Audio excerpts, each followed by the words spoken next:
Hello, and welcome to the One Question Leadership Podcast. My name is Juliana Smith, and I serve as the Deputy Athletics Director and Senior Women Administrator at Colgate University. I'm a proud graduate of the NCAA Dr. Charles Whitcomb Leadership Institute. The Leadership Institute helped me refine my gifts and develop new skills for navigating my career as a college athletics professional. I gained clarity about how I want to continue serving within college athletics, and the Leadership Institute helped me build a community of colleagues who support and challenge me through meaningful relationships. As leaders, we should accept the responsibility to continue learning, to continue growing, and to bring others along with us.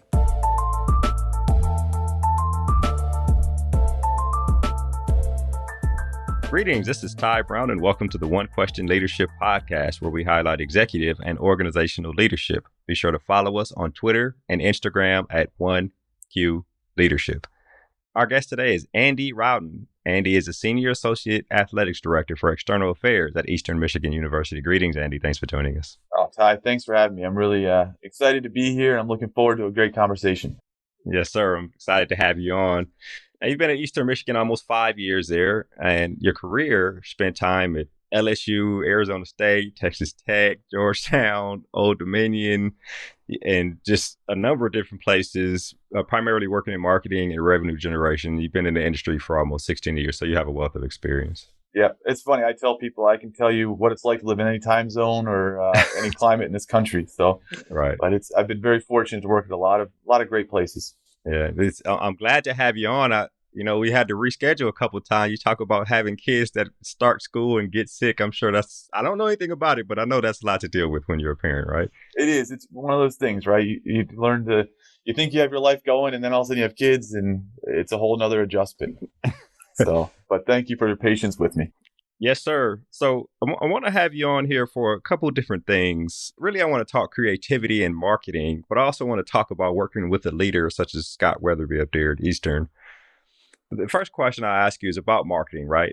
Most of your career working in marketing or revenue generation, however it's termed. I wonder about the philosophy on marketing, right? In general, or specifically on marketing in college athletics, because it may be a bit different than marketing in general, but there are some things where marketing is marketing. So talk to us a little bit about your philosophy on marketing. Yeah, sure. I think first and foremost in marketing, whether it's overall or just for college sports, is you have to understand relationships matter. People don't want to just be part of a transaction and have it be dollars and cents for the majority. We have to build a relationship through our marketing efforts. We really need to personalize our efforts to make sure that the relationship we're building is mutually beneficial, and people are getting out of what they're buying into. So it works in both directions. And we have to understand that people are different. So at a school like, here at Eastern Michigan, a one-size-fits-all approach doesn't really work. I used to joke, other places I've worked, football sales, football renewals, it was pretty simple. It was, here's your invoice. Do you want your tickets? No. Okay. I'll go to the next one in line. That doesn't work anymore. You've got to build the relationship. They have to understand, your fan base or your consumer needs to know that you care about them and that you're building the experience that they want. And then you have to deliver on that. So I think that's a big piece. And with that, as you're building a relationship, you really have to work on a consistent communication with everybody and providing engaging content, not just a constant sales message. So I've got to, as I'm building a relationship, talk to you about why our basketball program, you want to pay attention to it, and why if you're a basketball fan, this is something you're going to want to be a part of, and you should see that we're graduating student athletes, we're doing great work in the community, and then by the way, now we've got this incredible game that you're going to want to be a part of, where we're celebrating NBA legend, Hall of Famer George Gervin. So come back for that, and here's a great deal on tickets to get you in. So you have to do that on a consistent basis. So I think that's one piece of it. The next step I would say also is know your goals. Like, don't be afraid. And I tell my team here at Eastern, we're going to set some just really big, scary, ugly goals that we're going to go after, and we're going to try and make these happen. And then with that, when we set a goal and they may be scared that think, oh, I can't do that. Yes, we can. And we're going to break it apart. And in our marketing, we're going to understand that each game is worth a value, inside of that game. Then the different segments that we're going to have, the fan base we're going to go after is going to help us achieve that that brick, right? That piece of the goal. And then when you stack all the bricks up, it gets to that big, ugly goal. And that's how we're going to achieve things. So season goals go individual games go into targeted groups, targeted groups go into specific offerings. And then you kind of build, again, that relationship from there. So that's a little bit of kind of the philosophy we use here at Eastern. There's also the piece, the data is king. So we're fortunate here. We've built a lot of our foundation around our marketing and our external revenue generation side around data, and really making sure we're leveraging every bit of the technology we can to understand our fan base, to understand the segments. So we know that Ty Brown may be a big women's soccer and men's basketball fan, whereas Andy Rowdon might want football and rowing. And so that's the content I need to deliver to each one of them to get them to engage and to be a part of it. So understanding the fan base itself, and then also taking that, know your audience, and figure out a way through data, through analytics, and through the digital platforms to replicate that, to find now the next group, who's the next Ty, who's the next Andy, who's maybe not connected with Eastern that I can bring in, and then build a relationship with them and start taking them through all the steps and connecting with them. So that way we can really maximize our fan base, continue to grow, and continue to reach. And here it's been different than other places I've been, where we're very close to another major university. Yeah, I'm not going to say their name, but there's a really big house about 8 miles down the road from us. Yeah, right, so, exactly right. Our strategy needs to be a little bit different than what they do, to where they can be more of that traditional delivery method, where we need to build relationships, and we need to understand what our brand is, and who we are, and then build our relationship that way. So we're being very consistent and specific in what we're doing, but then understanding our fans and building a relationship that way. Tuning into the second thing you said, where we may have a major goal and your staff may be intimidated by it, but what you try to help them understand is, let's break this goal into smaller parts and execute those smaller parts, right? Because the big picture is made of many small pictures. So I wonder about, are each one of those smaller parts owned by somebody specific on the team, or does everybody attack everything incrementally all together, or how do you organize the thought process on that part? Yeah, what I've done here and what I try and instill is, we're all marketers. We're all ticket sales individuals. We're all in the sponsorship sales game. We're all in media relations, fan engagement. It doesn't matter if your role is says that you're in marketing or you're in media relations. We're all part of that same team.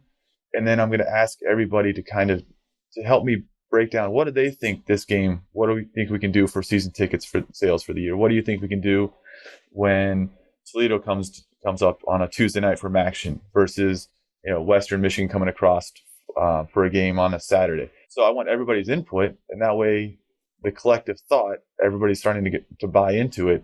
And then from there, we'll have the goal, and we'll develop our tactics and our strategies, the smaller bricks, right, to get to that goal. And people are going to own each one. So someone's going to take the lead with a certain tactic that may be a promotion. If we did a community day here, which was very much us bringing the community in and celebrating the community. It was our first football game coming out of the pandemic. We're going to have fans back in the stands. There was a bunch of different tactics in there, and there was a point person for each one, but they all led to what we thought the goal for the day should be. And then that leads to the goal for the season. Yeah, it's interesting. It's very interesting. The third thing you mentioned was data. I've heard that you can gather data, and you need to have somebody who understands it, and then somebody who knows how to execute off of the data. I wonder about the data you use, and are you able to find things that other people wouldn't be able to find in the data, right? Because there's always hidden gems that you can probably execute on within data. Yeah, for us, it was when I got here 4.5 or so years ago, we didn't have a solid foundation. So the answer to that, and the idea of making data-driven decisions, was a big fat no. We couldn't. And we've gone out and been very deliberate in a lot of the partnerships that we've made with great companies that have helped us build that foundation and start to understand. And then from there, you can lean on them for their knowledge base on, all right, how can I understand? How can I digest this? And then what can we do? So there's been a lot of companies that have helped us with it, and we're starting to understand it ourselves, but knowing the way of the world, things are constantly changing. So it's almost like you can learn it and you're just trying to keep up. So I kind of joked that when I got here, we were still like in the late 90s and data. Yeah, it's, the internet was a thing, kind of. We've jumped to, I feel like we're 20, we're like at 2018.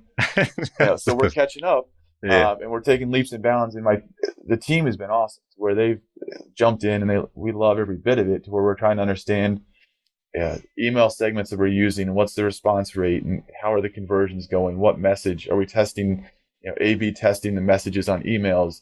Are we doing that in digital ads? Leaning on our ticket partner to help us understand on the digital side what's converting, what's not. Making sure campaigns, and so all of these pieces we're learning and trying to soak it up, and constantly asking our partners, all right, what's the next best practice we can start, and what can we do? And it's nice because we're starting to see the rewards of, like, the fruit of our labors, I guess. And the humble brag would say, I'd point down the hall to my external team and say it was great. They won Newcomer of the Year from Pacquiolin, our ticket provider.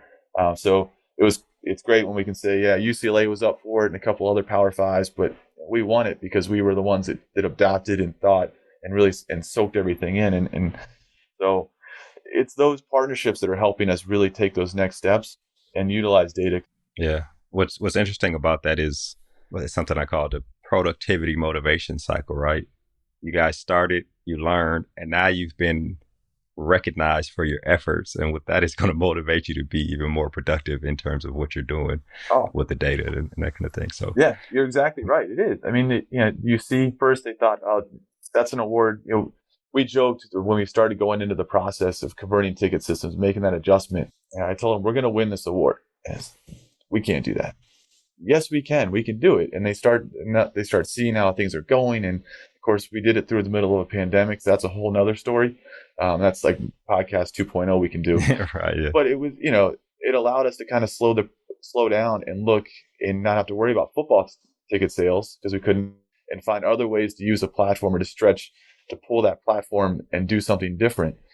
And then when it was time to go back into football sales, we had already kind of stretched. We learned a lot about the platform to help us adapt back into our traditional roles of trying to sell. And in the meantime, they saw us, they all experienced the joy of winning the award. And now they're ready for, as soon as the next day, it was like, okay, what's the next award we can win? What's the next thing we're going after? And they're down there every day talking and trying to think that way of like, all right, what's the next thing next big bite we can take, and next award we can win, next big step in revenue generation, fan engagement, all those pieces, because they've tasted a little bit of the success. And so we're just getting started. And that's the exciting part. What's crazy is, while you came in and had credibility because you were in the position, once you told them that we were going to win this award and they see that you won it, your credibility probably went through the roof in terms of leadership. That's hilarious. It's either that, or it's like they're trying to hold me back. I'm like, we're going to take over the world. Like, no, Andy, we're going to take this next step. Like, let's do this. It's like, no, which is great. Look, that's a perfect friction for you guys to continue to be great, right? Yeah, I love it. And in the middle of all that, Ted Lasso came out, and so they're all fans of that. And we're joking about, like, we just got to believe, and we got the belief signs everywhere. Yeah. Just have to change the color of them, make them green and white, the proper color. That's the only thing they missed in the show, but it's okay. It's all right, right? Yeah, that's excellent. I wonder about creativity. If you are a marketer and as your career progresses, you are somebody who works in revenue generation, right? But the baseline is marketing, right? If you're a marketer, creativity is one of the things that you have to exist in, right? When you talk about executing sponsorships and in-game promotions and really leading others, as we just discussed, in terms of, guys, we got to be entrepreneurs here. We got to think creatively. I wonder about your leadership philosophy in terms of finding ways to be creative in everything you do. And really, all the story you just told is an excellent example. But I wonder if you have a actual philosophy on creativity in terms of leading external operations there at Eastern Michigan. It's funny. I'm not going to lie. It was tough when I made the step from just the marketing fan engagement piece to leading the full external team here. Because I relapse every once in a while when I'm at a game and something's going on. And it's like, oh, play this music. I have to put my phone down. My wife or my kid will take it away from me, and that way it can leave everybody alone. But I've been really fortunate in my career to work for some people, just incredible leaders that I can be a sponge and learn from, and see how they've been able to push the department, whether it's the entire athletic department, the external team, or just the marketing department, to be creative and to keep going and strive for greatness, but also still not dive down in the weeds, right? So like, and my athletic director here, Scott Weatherby, is incredible at that. We're constantly talking about it, but he keeps an arm length away. So it's learning from them. I kind of have developed a little bit of a philosophy, and it really boils down to two simple things for me. It's one, I try and hire the best and brightest people we can find. Hire great minds, fill your team with a diversity of thoughts and opinions, and then make sure everybody on that team is comfortable talking and being willing to put themselves out there and share an idea that they might have, and know that we're going to talk about it. We're going to, we may pick it apart. We may say, oh, that piece of it's great. This is, we can't do that. That'll get us in big trouble, and think about those things and really take a good idea, throw it around as a group, and then make it a great idea and then run with it. And that's something that, I've always said, at the end of the day, I don't really care if a good idea comes from the athletic director's chair or a GA in the equipment room. It doesn't matter to me. A good idea is a good idea. And then it's our responsibility to be open and honest with each other and talk about a way to make it into a great idea and build a plan that's actionable, and then run with it and make it as great as possible. I've been surrounded with great teams, and so I could throw examples at you all day, honestly, about it. When I was at Arizona State, we did the Oregon Duck announced that he was running for president. And we were going to play him. We had a Thursday night game, if I remember correctly, against Oregon. And so we decided, well, any good political campaign, they need somebody going after him with attack ads. Yeah. So we formally came out against the Duck as a political action, thing, and started throwing attack ads and accused him of being like a Canadian mallard and, being just made jokes about tough about, he's pro gummy bears, so he's not concerned about childhood obesity and all this stuff. And it was a lot of fun. But we used that as a way to connect with people. And, that was an idea that started at a lunch table. So that's one example of it doesn't matter where it comes from. If you have the right people, if you built your team and you've got them all thinking the right way, they're going to take it and just, the seed's planted, they're going to watch it grow and take off with it. So I think to me, that's one big philosophy that I try and follow. And the other is the idea of just being a sacrificial leader.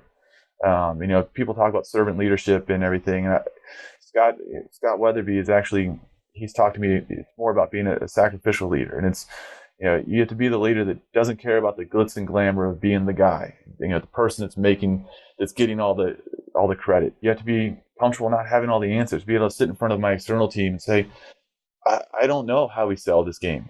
Tell me, how do you think we can take this to the next level? How do we connect a generation that may not know who George Gervin is, and help them remember that this is a guy that influenced Magic Johnson, Isaiah Thomas, Michael Jordan, and showed them that greatness is possible on a basketball court, and being vulnerable that way, and then be the leader that takes pride in inspiring creative ideas and solutions, but have them come from the team. I think that's a big part of being that leadership and building the right philosophy there, to where that fosters everybody to say, it doesn't matter if the idea came from a different department, not the marketing department. If it's a ticket sales guy, it's now a ticket sales thing. No, we're all going to sacrifice because we want Eastern to do well. We want, the student athlete experience to be incredible and the environment to be incredible. It doesn't matter who gets the credit. That's not even secondary or third. That's down option 20 on the list of things. I had a conversation with Scott last summer, I think it was, and he talked about two things. One thing he wanted to improve on is the time he spent with the staff. He did say he knows the staff well. I think you guys had 15 kids born in the last year and a half or 2 years or something like that he was talking about, and he thought that was wonderful. We're going to have an incredible baby race coming up. The whole baby. Oh, really? We're going to do it heated. It's going to be the athletic department is one, and then general public is the other. It's athletic people. We're going to, we have, I think a baker's dozen is 13. We've got 13 babies. Wow. My second daughter was the number one, and then number 13 is going to be born here any day now. So it's wow. It's going to be the whole baby crawl race at a basketball game, but it's going to be the moms and dads elbowing each other. So it's going to be something to watch. That's excellent, right? And he was kind of proud of that, right? Scott was proud of that. And so I think that's a wonderful thing. So I wonder about that in terms of the relationships with your staff, the building and tightening and strengthening, maintaining those relationships. But also one thing Scott talked about was it's hard to recognize individuals and a staff because what is the criteria when people are doing completely different things? So I wonder about that on your staff when you talk about building relationships, but also giving their just due when they've done something great. Like, how do you handle those things? The first part of that, like the building relationships, and I'm one that I love to have people over, and like at Eastern, I can't thank them monetarily for the most part. We have budget limits. It's not like some of the big Power Fives that are like, here you go, just I want to keep you. Like, here's more and more money. I can't do that. So you gotta. It's the gratitude, it's the little things, and it's being involved and having them. I love the fact that all my staff knows. My wife, my daughters. My daughter comes to a basketball game and she's like a little rock star running around hugging everybody, but she's comfortable and they're comfortable with her, and it feels like a big family. COVID was tough for a lot of people, and it was a really eye-opening experience to have an athletic director that from the day one said, we're not doing furloughs. People aren't going to lose their jobs. And we had staff members that left and went to Power 5 schools that lost their jobs. And he stood up and we found a way to make sure everybody, made it through this. And to his credit, like, that's why we talk about like the 13 or so kids that are going to be born. That shows a level of comfort as you go through a global pandemic where you're hearing all these terrible stories. You're watching friends you've known for a long time lose jobs. Ours are having families. Like, they're taking a deep breath and they're comfortable enough. So that's an inspiration that you learn on, and you take from it and you try and grow. COVID has kept it to where we can't really get together as much. I can't have everybody over the house for like a holiday party or something like that. Just the rules here. And but we find ways to still, while we're in the office, or we would connect via Zoom and use technology to hang out, check in on people, and whether it's small groups or one-on-one situations or anything else, to just make sure they're okay and understand and see check out where they are in life. And I think it's been a big reset in our industry for the smart ones to say there's more to life than work. And if your life outside of work is, if you're operating at like a 10, then you're all of a sudden in the office, you're going to operate at a level 10. You're going to be exceedingly good if you're happy. And that doesn't mean I need you in the office for 80 hours a week, just grinding away. Like, I need you to get out of here. I need you to go do whatever you want to do to unwind, and then come back and give me your energy and and be the staff member that we know you can be. So it's a lot of that has been trying to build that relationship with staff. And the tough part for us is we like to hire good people, and grow, great people, but we get to watch a lot of them walk out the door, because when you hire great people, someone else is going to want to hire them. And they're great. And there's examples all around the country of people who have come through Eastern Michigan who are now off doing great things. So it's fun for us to watch them like grow and then take off, but it's also scary because it's our culture is strong enough, I think, for us to keep finding the next person and be training the GA to take the assistant director's role. And then when the director gets hired away, the assistant director can step up, or all those pieces. But if they don't feel like they're connected and part of your family, and you care about them and you want to help them grow, then that process and culture is going to break down, and you're probably not going to achieve really any of the goals you have internally, and the work-life balance is going to get thrown off. Yeah, that's excellent. You kind of answered both questions there, right? It's like, you're out of school where we can't give you a whole bunch of bonuses financially, but the relationships we build with you and what we pour into you in terms of your career and your professional development, and recognize that you are one that can progress. Do you see that as incentives, right? It's more than just a paycheck. People are sticking around when they can stick around, and they get promoted, and they feel like their ideas are heard and executed on, like you mentioned. So I think that's an excellent answer. It is, and it's the fun part, right? It's, I'd love to be able to pay them more, but I can't. But what we can do is we can invest in their creativity too, to where if they're at a Power 5 school and they've got a great idea and they throw it out there, and it may be like, oh, okay, that goes to this department. Well, here it's, you got a great idea, we're going to grow and everything, but it was your idea. So now you're also going to oversee part of this. And so we're investing in them and saying, here's the keys to the car, you go drive, like take off and go for it. And that's the fun part too, because then they get the experience, and that helps them, especially externally, as they go in their career. If it's someone in media relations that's really kind of leading the charge on a marketing type of promotion, now in their career, they're going to understand, what does it mean to be a marketer? What's that look like? And they can, so the next step, they'll understand any other time they're going through, like, what's the marketer's mindset on this? Not just what's the media relations or the ticket sales mindset got to be. So it helps them see all sides of the elephant, I would say. Which is excellent. I ask you this last question and then we'll wrap. Scott Weatherby, bring him into the conversation again. Started in ticket sales, worked his way up. Now he's running the FBS athletics department. And I believe, you'll correct me if I'm wrong, that is something that you look up to in terms of, this is somebody I can learn from that comes from the background I come from in terms of being an athletics director. Talk to me about that and the draw to that to you, somebody who has a similar background in the marketing, ticket sales type situation. Oh, it's fantastic. It really is. It's fun to go to conferences, and they're like, and whether you're out at like a ticket sales or a marketing conference, and they're, oh, you get to work with Scott. Like, what's that like? And it's like working for the godfather of the marketing and ticket sales, because it is. He's made that jump, and he's shown the pathway of how you can do it. So it's fun to see that, but it's also fun to have the marketer and ticket sales person in the AD's chair. So it's, hey, when I want to try this, or when we have this great idea as a team and we're like, we think this will work. It's not a sales to a development or compliance type background and don't want to think that way. He'll see, like, all right, he'll understand where we're coming from. And then it's kind of talking the same language. It's funny. After they hired me, it was this one of the other senior associates who was on my initial interview said, they were laughing during it because Scott and I talk the same language. And, but that's it. I mean, he's been through this role. He's been the external, he's been the marketing and ticket person. Like, he came up on this side. So to me, it was a good compliment of, that means I'm aligned with what his thought process is. And that's how I knew it's like, we're going to get along. It's going to be a really good partnership. And, almost 5 years now, I wouldn't trade a moment of this.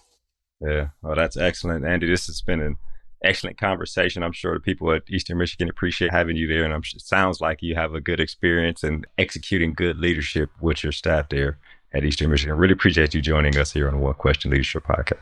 Oh, well, Ty, I appreciate you having me, man. This has been fun. And, I wouldn't be sitting here if it wasn't for the people that are in this building with me at Eastern. So this is the family, and I love every second of it. That was Andy Rowdon. He's the Senior Associate Athletics Director for External Affairs at Eastern Michigan University. And of course, this is Ty Brown with One Question. And keep in mind, the role of a leader is to create and maintain an environment that people want to be a part of. And as always, be better tomorrow than you are today.